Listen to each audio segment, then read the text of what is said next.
Yo. Welcome back.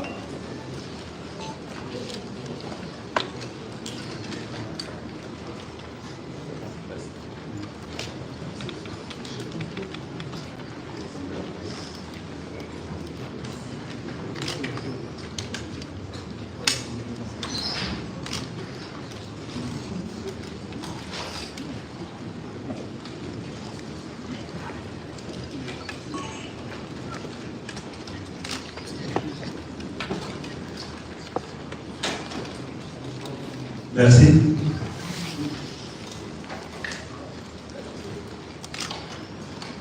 Merci beaucoup, chers amis de la presse. Chers amis de la presse, nous vous souhaitons la bienvenue dans cette magnifique salle de l'hôtel Serena de Goma, à l'occasion de la toute première conférence de presse du coordonnateur politique de l'Alliance Fleuve Congo, AFC M23. Cette activité se présente de la manière suivante. La première partie, communication du coordonnateur, son Excellence Corneille Nangaa. La deuxième partie, questions-réponses. Chers amis de la presse, sans plus tarder, j'invite respectueusement les coordonnateurs de l'Alliance Fleuve Congo à bien vouloir prendre la parole pour sa communication. Sir, you welcome.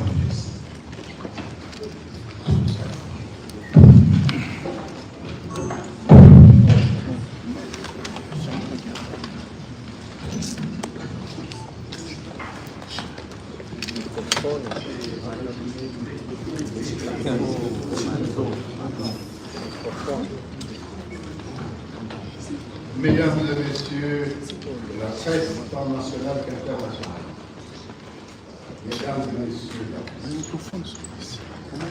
je tiens fraternellement à saluer la population courageuse et résiliente de Goma, une ville meurtrie et sinistrée par 6 années de traumatisme du régime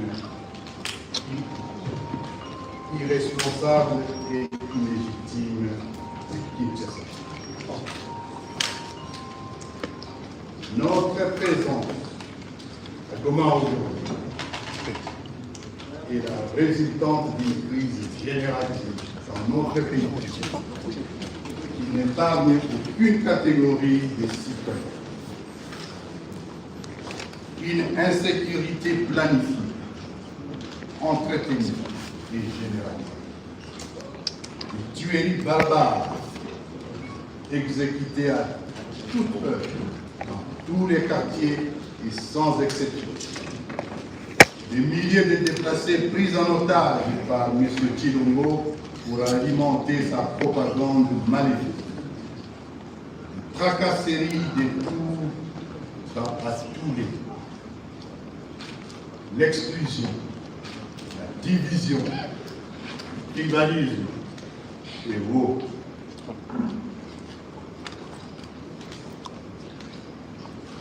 Notre mouvement, l'Alliance Fleuve Congo, AFC, dont fait partie le mouvement du 23 mars M23, dira que c'est le grand frère des autres, hérite d'une ville transformée en poudrière, avec la présence de plusieurs armées étrangères, plusieurs milices criminelles, des mercenaires européens, et même des groupes armés attachés à l'idéologie des génocides tels que l'FDR.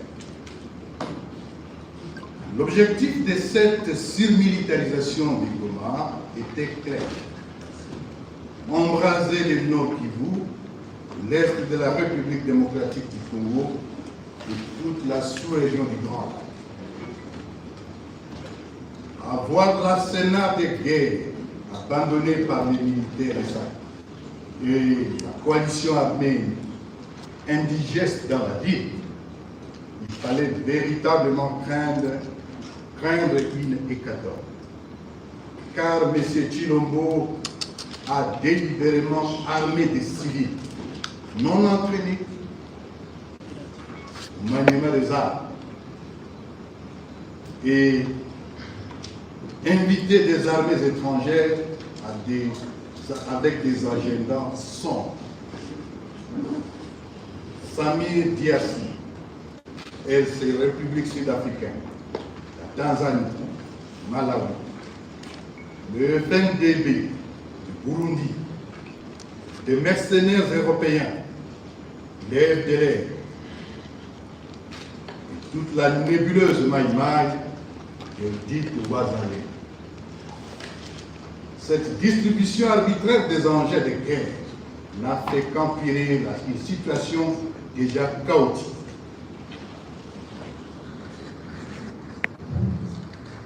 Nous voici aujourd'hui dans la ville de Goma pour répondre aux multiples appels de détresse de nos compatriotes qui vivaient une situation d'insécurité sans précédent, qui leur a été imposée par la coalition du régime de Kinshasa. Le seul agenda de l'Alliance Fleuve Congo est une république démocratique du Congo prospère, digne et vivant dans sa souveraineté territoriale. La balkanisation doit être rejetée par tous les Congolais de Goma à Kinshasa, du nord au sud et de l'est à l'ouest. Parler de la balkanisation, c'est de la propagande et la manipulation du même régime que nous combattons. Nous sommes Congolais. Et les Congolais sont condamnés à s'opposer à la mauvaise gouvernance, aux violations des droits de l'homme, à toute colonisation et à toutes les négations. L'Alliance Fleuve Congo a pris les armes conformément à l'article 64, alinéa 1er de la Constitution, qui stipule tout Congo a le devoir de faire échec à tout individu qui prend le pouvoir ou l'exerce en violation de la Constitution. Nous avons trouvé une ville meurtrie, la ville de Goma, traumatisée, apeurée, et une situation chaotique occasionnée des années durant par les fouillards, les pillards, les régimes illégitimes et incompétents de M. Tchilou. Avant de prendre la poudre d'escapade, ils ont tué le général-major Chirimwami Peter, alors gouverneur militaire. Ils ont coupé l'eau et l'électricité. Ils ont privé la population de Goma de tout accès à l'Internet et à autres communications.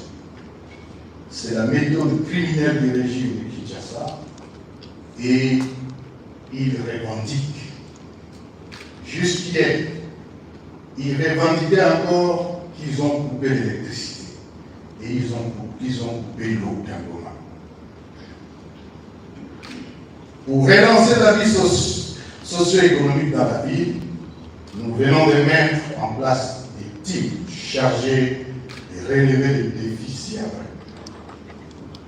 Au niveau socio-économique, donc un team, au niveau économique, financier, au niveau socio-humanitaire d'abord, au niveau économique, financier et infrastructurel, au niveau de la mobilisation et de la sensibilisation, au niveau aussi de l'assainissement de la ville, remise en état opérationnel de tous les services de base, et nous travaillons pour la communication. À cet effet, dans les 48 heures, et les bonnes nouvelles commencent néanmoins à tomber, nous lançons les travaux d'assainissement de la ville. On va relancer les activités économiques et pour cela nous demandons à tous les gomatriciens de rentrer, que chacun va dans ses occupations normales. Nous sommes des Congolais. Nous ne sommes pas ce que eux prétendent de nous. Nous sommes ce que nous vous disons. Nous allons relancer les activités scolaires et académiques. il va falloir rétablir, et c'est en urgence, la desserte en eau. Et dans les 24 heures, toute la situation sera totalement maîtrisée. Si bien qu'aujourd'hui, déjà, une grande partie de la ville est déjà desserte en eau.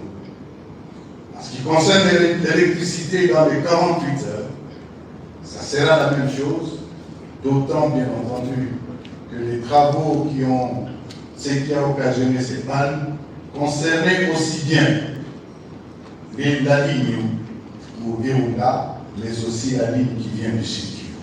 Mais là encore, alors que Goma dépend de Bukavu, Kinshasa a interdit toute intervention de Bukavu sur la ligne de Goma. Nous allons assurer, et nous le faisons déjà, un couloir humanitaire sécurisé pour les déplacer dans leur milieu d'origine. D'ores et déjà, je vous informe que des milliers de déplacés qui étaient dans des camps ont commencé à regagner leur milieu naturel, d'autant plus que la route, les deux grandes routes, Rutshuru et celle qui passe par Sacré, sont désormais sécurisées. La réouverture, bien entendu, des axes prioritaires d'approvisionnement de la ville et en vivre et en non-vivre. Nous sommes ici à Goma pour y rester comme Congolais et protéger la population contre les insécurités. Nous allons continuer la marche de libération jusqu'à Kinshasa. Je vous remercie.